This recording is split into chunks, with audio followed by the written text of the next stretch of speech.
Hey everybody, the devs have put out some new notes, so let's go check them out.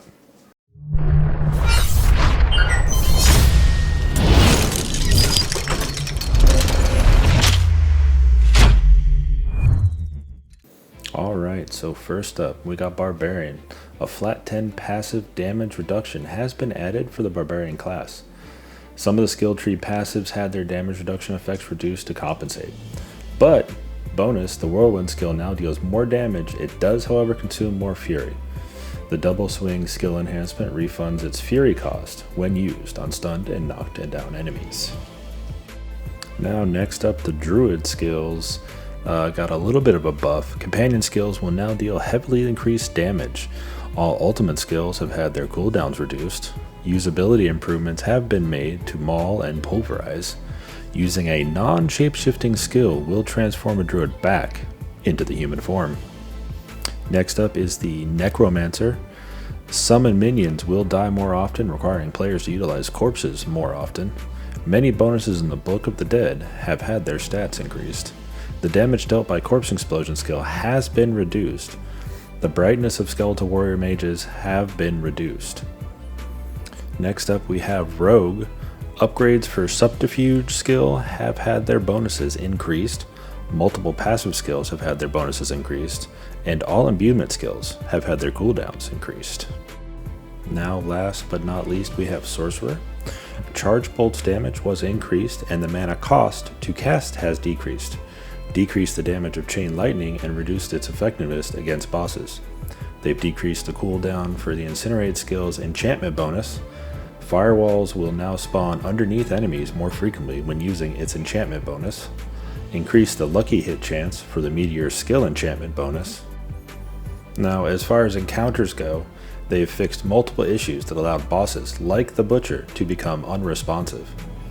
Now, the Butcher has been reevaluated for difficulty and will present a greater challenge in the World Tiers 3 and 4. Bosses such as Tchort and Malnuk and Venerd, I think, and others were reevaluated for melee character difficulties, resulting in changes to attacks and fighting mechanics. Also fixed an issue where Vampire Brutes using the Shadow enchantment affix would chaincast a Pale. Now, something I'm interested in here, the Cellars, they increased the chance for a dungeon event to occur in Cellars. Cellars will now consistently reward a chest upon completion. Also fixed an issue where Cellars would permanently be marked as complete, as well as fixed an issue where the guaranteed elite monster would be absent from the cellar. Now, I had a lot of these where I'd completed halfway through or there was barely anything in there to do, so this is a nice change of pace. Now on dungeons, they did say one of the most common pieces of feedback they received is that players felt they were doing a lot of backtracking with certain dungeons. So what they've done is they've gone back and they've optimized them across all the zones to minimize the need for backtracking. Here's a list of just the Fractal Peak ones that they've updated. Now, as far as for gameplay in the dungeons, to reduce the need to backtrack, small numbers of straggling monsters will seek out the player to help complete the Kill All Monsters objectives. When the Animus is gathered, the player and nearby allies will gain 10 resources. Reduced all active cooldowns by 1 second as well. Depositing Animus channel time was reduced from 3 seconds to 0 seconds. The time to rescue was reduced from 3 seconds to 1.5. All rescue objectives now drop a health potion upon completion. While carrying an ancient statue, bloodstone, mechanical box, or stone carving, you will receive a momentum bonus, granting a 25% move speed increase to all nearby allies. Pedestals have had their channel time reduced from 2 seconds to 0 seconds. Returning a portable object to its pedestal now fully restores health, resource potions, and resets cooldowns for all nearby players. All doors will now generate a minimap ping when they are opened. All structures, objectives, and dungeons now have additional combat mechanic players must overcome.